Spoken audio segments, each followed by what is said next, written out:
አሰላሙ አለይኩም ወራህመቱላሂ ወበረካቱ። ውድና የተከበራችሁ የዩቲዩብ ቤተሰቦች እንዴት ናችሁ? ደህና ናችሁ ወይ? እኔ ሰላም ነኝ። ሁላችሁንም ሰላም ብያለሁ። ውድ ሀገሬ ልጆች በያላችሁበት አላህ ይጠብቃችሁ። ዛሬ ይዤላችሁ መጣሁ ከባለፈው የቀጠለ አለማወቅ የሚለውን ታሪክ ነው ማለት ነው። በዚያው እድሜም የረሃብ ጥቅም አወቅኩ። ረሃብ አንድም የእርካታ ጥሪ ማቅረቢያ ሲሆን ሌላው ደግሞ የውስጥ ስሜት ማርኪያ ነው። በመሰረታዊ ደረጃ ግን ለመኖራችን የሌሎች ሰዎች መኖር አስፈላጊ ማስታወሻ ነው። የሆስፒታል አምቡላንስ ሲጮህ የሚያወጣው ድምፅ ከዚያ የተኮራጀ ሳይሆን አይቀርም። እንዲሁም የፖለቲከኛ መኪና ድምፅ፣ ሁለቱም አንድ ቦታ ችግር፣ ረባሽ ህመም፣ አለመረጋጋት እና ድንገት ነገር መፈጠሩን አመላችን ስለሆኑ ረሃብ ከታገሰልኝ በኋላ ዓለሜ መልሼ ወደ መቃኘት ተመለስኩኝ። አሁን የአልጋው ፍርግርግ የለም። ከፊት ለፊቴ ያለው የእናቴ ውብ ፊት ነው። ግን አላውቅም ስሜቱ ብቻ ነበረኝ። ማየት የምችለው ብዙ ቢሆንም ትኩረቴ ግን የሚያስበውን የሁለት ነገሮች መገጠምና መለያየት ብቻ ነበረ። የፀሐይ ብርሃን ከእንጨቱ ጋር ሲገጥም እንደሚኖር ከእናቴ ፊት ጋር ትውውቃችን እንዲህ ነው። እናቴን ሳውቃት ከፊቷ ዳር እንጂ ከመካከል አልነበረም። እኔ ማተኮረው የምችለው በጣም የሚመስጠኝ የፊቷ ቦታ ፀጉሮቿና ግንባሮቿ የሚገኙበት ነበር። ከደረቷ ላይ ተንጋልሌ የገጿን ዳር አፍንጫዋን መገምገም ቀጠልኩኝ። እናቴ አንገቷ ደጋግሜ ታወዛውዘዋለች። ማነበብባን መቀጠል አልችልም። ሚጢጢ እይኝ እስኪ ምናምን እያለች ትቀባጥራለች። አሁን ድምጿ ሙዚቃውንም አይመስሉኝም። ፍጠጥ ብዬ አያታለሁ። ጥጋብ እናቴ አይኔን እንዳይ በመፈለግ ብትወዘውዘኝም እኔ ከማፈጠጥ ውጭ ሌላ ምንም አያስበኝም። እርግጠኛ ነኝ በዚህ እናቴ ትንሽ ማዘኗ አልቀረም። እኔ ደግሞ ከሌላ የማላውቀው ስሜት ጥጋብ ጋር ስለተዋወቅኩ ገና ትንሽ ቆይታ እንደምታስፈራኝ አላውቅም። ብታስፈራኝም ደግሞ መልሼ በጩኸት ማዘዝ ነው።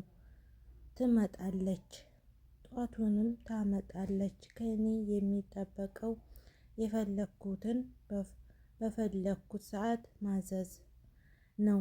ወዲያውኑ ካላገኘሁ ደግሞ መጮሄ ብቻ ነው። የልጆች ዓለም ከወላጆች ይለያል። ወላጆች ልጆቻቸውን እንዴት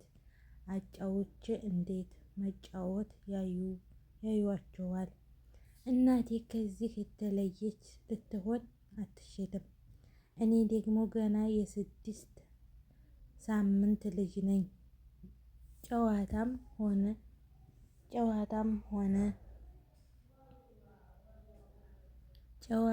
ሆነ ቀርቶ እናቴ እንዳለችኝ እንዲሁም አላውቅም ነበረ። ስሜት ብቻ ነበርኩኝ። የፊቷ ቅርጽ ከአፍንጫዋ እያየሁ አፈጥጬ እየቆየሁ የሰውን ፊት ከዳር እንጂ ከመሃል አላውቅም።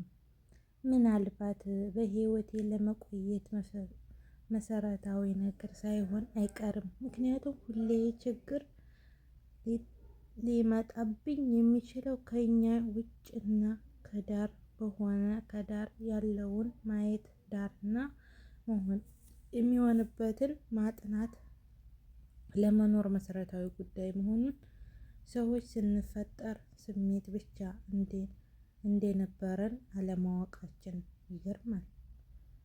ስንወለድ ስሜት ብቻ ቢሆን ብንሆንም ስሜታችን በህይወታችን ሁሉ አብሮ የሚዘልቅ ነው።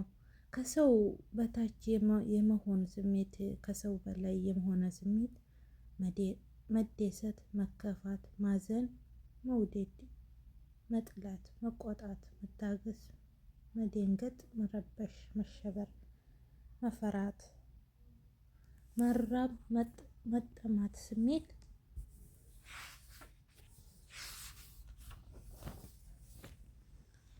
እናቴ ጥላኝ ጠፋችኝ። ከጠፋች ጀምሮ ወደ ሐኪም ቤት የመመለስ ከአያቴ ጋር ነው። ከልጅነቴ ጀምሮ ሐኪም ቤት አካባቢ ነው ያደግኩት ማለት ይቻላል። ይህ የሆነው የእናቴ የልብ ጓደኛ ሐኪም በመሆኗ ምክንያት ይመስለኝ ነበረ። በልጅነት የመጀመሪያ ህመም ስላለኝ መሆኑን አላውቅም ነበረ። በፊት በማስታወስ ሰው አንድ ሐኪም እንደማይ ብቻውን፣ አሁን ግን ሁለት ሐኪሞች አያለሁ። ለምን ሁለት ሐኪም እንደማይ ጠይቄ አስቤበትም አላውቅም። እድሜ ሲጨምር ህመሜ ጨመረ ይሆን? መጀመሪያ የማያት የአእምሮ ሐኪም ናት። ነገር ስራዋ ያስገርመኛል። ነገር ቢሮዋ ስደርስ በሰዓት በሩን ከፍታ በስሜ ጠርታ ታስገባኛለች። ግር ይለኛል፣ ደስም ይለኛል። ተረኛ ታካሚ ከመባል ወይንም በቁጥር ከመጠራት በስም መጠራት ደስ ይላል። የሐኪሟም አቀማመጥ እንዲሁ ያስደስተኛል። ወንበሯ ላይ ተኮፍሳ አላገኛትም። የቢሮዋ ጠረጴዛ ወደ ግድግዳ ተጠግቶ ነው የተቀመጠው። የእርሷ ወንበር ደግሞ ከጠረጴዛው ፊት የምትቀመጥበት ጊዜ ፊት በጠረጴዛ አንቀጽ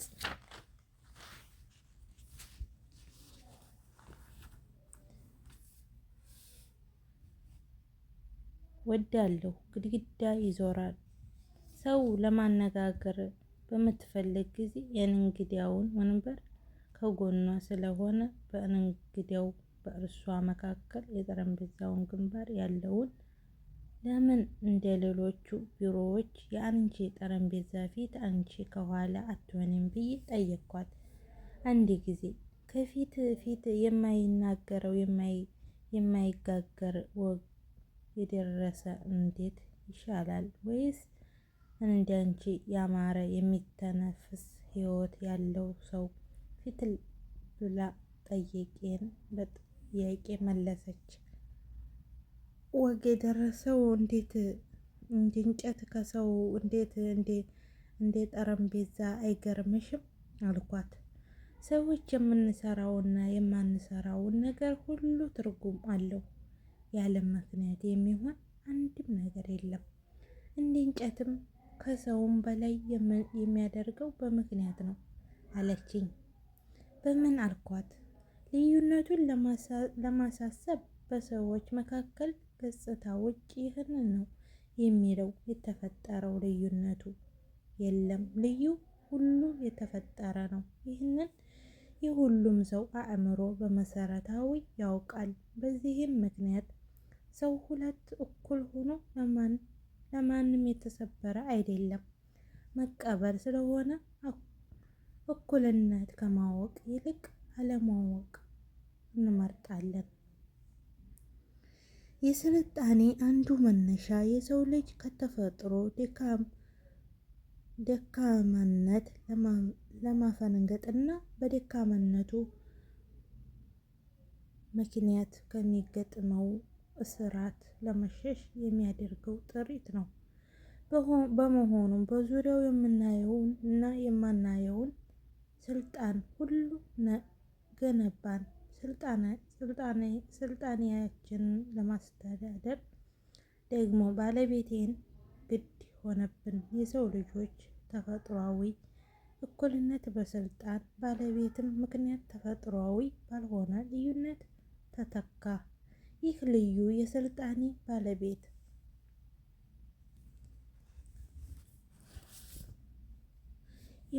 የሆኑትን እና ያልሆኑትን ፈጠር። ባለቤትነት ደግሞ ኃይል እና ጉልበት ወለደ። ይህንን ልዩነት ለማስተናገድ ኑሯችንን በእውቀት ሳይሆን በኃይለኝነት ዙሪያ አውቀረናል። በኃይለኝነት ዙሪያ የተዋቀረው ሕይወት ደግሞ ግልጽ የመሰሉ ልዩነታቸው ማሳያ ምልክት ያስፈልገዋል።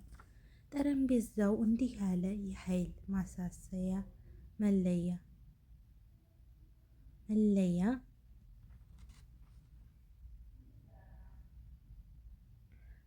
ምልክት ነው።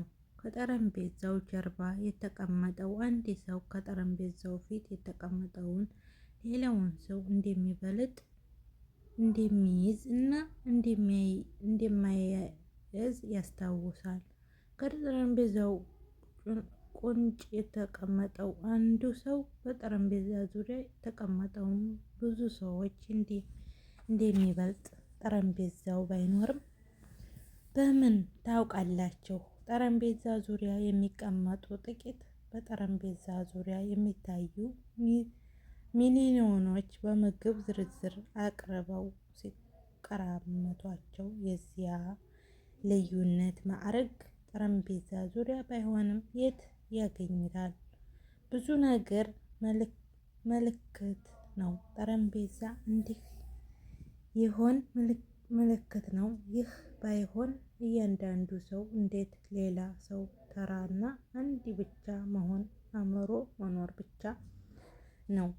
በሰው መሃል ልዩነት የለም ብዬ መናገርና ማመን ሁለት የተለያዩ ነገሮች ናቸው። ማመንና መኖር እንዲህም ብዙዎች በሰዎች መሃል ልዩነት የለውም ብለን እንናገራለን። ይህንን ንግግራችንን በማይመጥን ደረጃ ደግሞ እኔ ከሌሎች የተለየ ነኝ ብለን በልባችን እና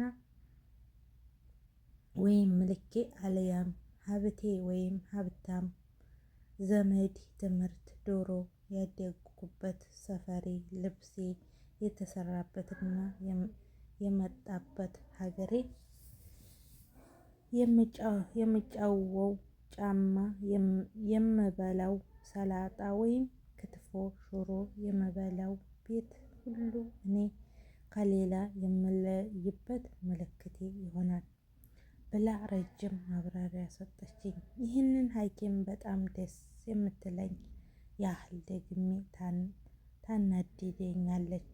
እንዲህ ስላት ብዙ የሰው ተፈጥሮ ነገር አንስተን ከእኔ የግል ጉዳይ ውጭ ስንነጋገር በንግግሯ እየመሰጣለሁ የምትለው ሁሉ አስብና እሞገታታለሁ። ወዴት ተገናኘንበት የኔ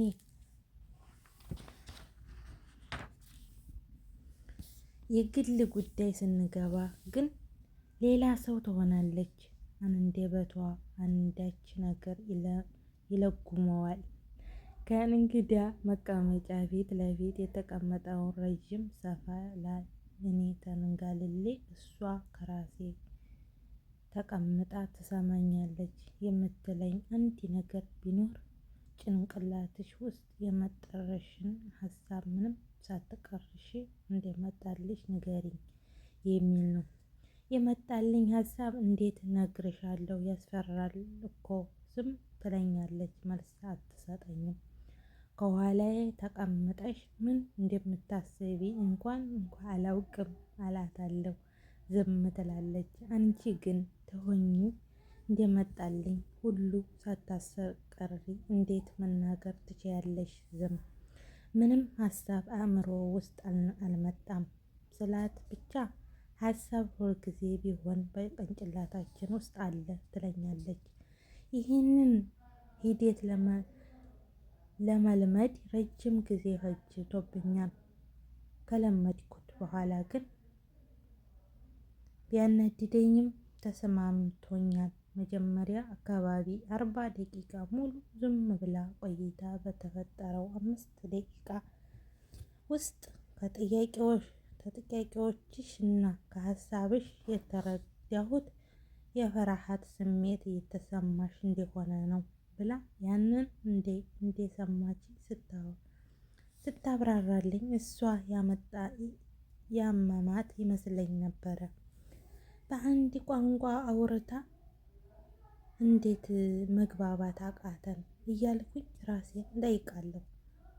በኋላ ግን እኔ የላዩን የመጣልኝ ሳወራ እሷ ውስጡን ያልሰማሁት እያወቅኩት የረሳሁት የማይገኝ በሚመስለኝ ህይወቴ ውስጥ ሁሉ ነገር መናገር በቅንጭላቴ ትርምስምስ ውስጥ ቀጥታ ሀሳብ መኖር እያዳመጠች መሆን ቀስ እያለች ገባኝ።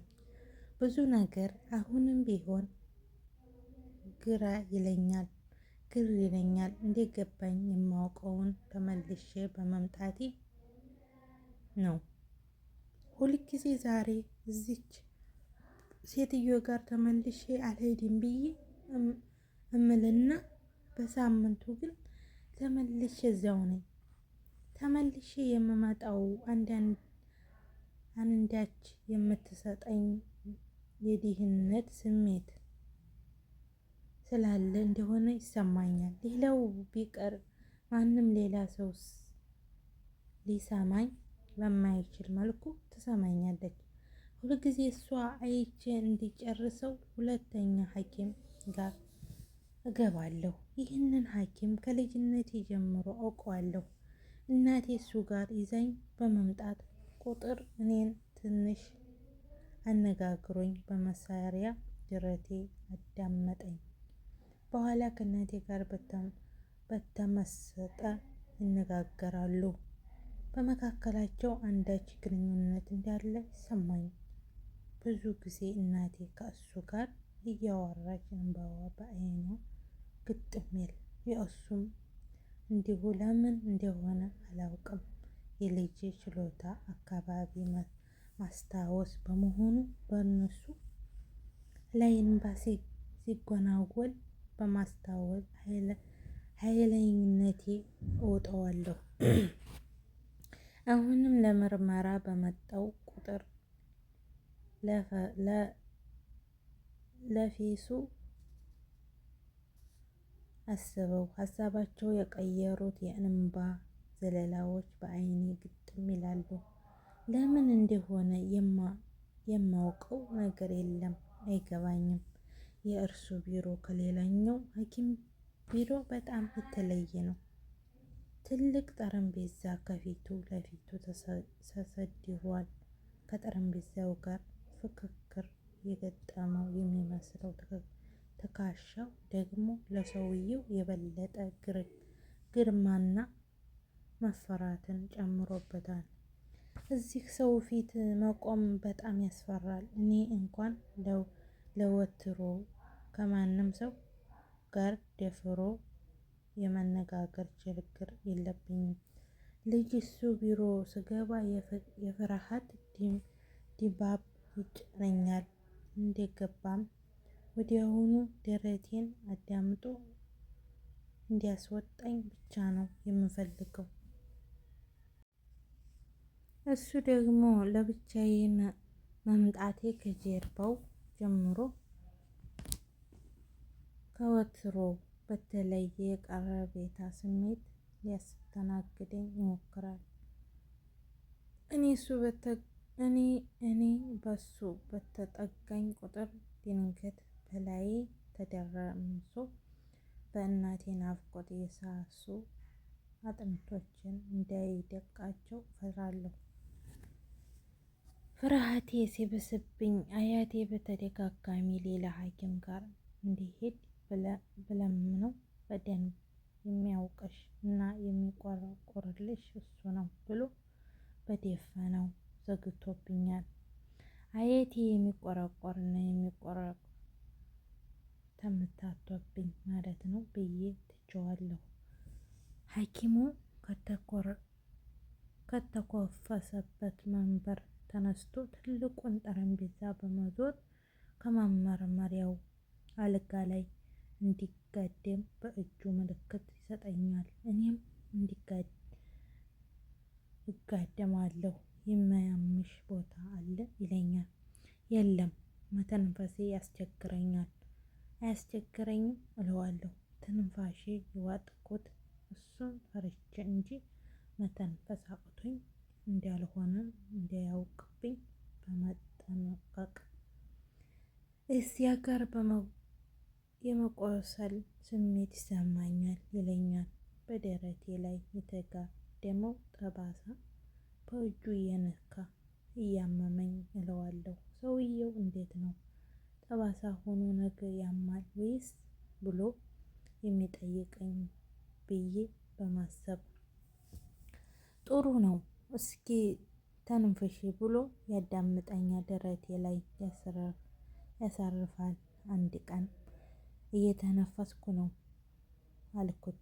አምልጦኝ ሰው ሳይተነፍስ አይኖርም ብዬ በማሰብ ከዘረጋ ፊቴ ላይ ብርጭ ብሎ ጠፋ። ያልጠበቅኩትን ፈገግታ ነበረ። አይ በደንብ አየር እየሳብሽ አስወጪ ማለቴ ነው አለኝ።